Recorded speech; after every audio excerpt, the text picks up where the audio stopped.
Pakistan team का कप्तान तब्दील किया जाए, शुएब अख्तर अचानक भड़क उठे। जी हां दोस्तों, बाबर आजम और सकलैन मुश्ताक को भी परेशान आप अपनी स्क्रीन पर देख सकते हैं। मुसलसल दूसरी शिकस्त, पाकिस्तान को वर्ल्ड कप से बाहर कर दिया जाएगा। अगर ऐसे ही सिलसिला रहा तो शुएब अख्तर अचानक फट पड़े। जी हां दोस्तों, शुएब अख्तर का ये कहना था कि पाकिस्तान टीम जो है वो अफरीदी पर नाज कर रही थी कि अफरीदी आएगा, शायद शाहीन अफरीदी, और वो लास्ट पर छक्का लगा देगा पहले की तरह।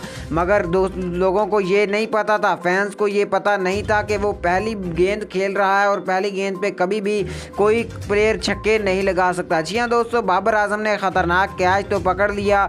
शादाब खान खुश तो नजर आ रहे थे, लेकिन बदकिस्मती से पाकिस्तान ये मैच ना जीत सका। इससे पहले शुएब मलिक भी ये कह चुके हैं कि बाबर आजम को कप्तानी के बारे में कुछ इल्म नहीं रहा, लिहाजा पाकिस्तान टीम का अब कप्तान तब्दील किया जाए, नए कप्तान का इंतखाब होगा अब।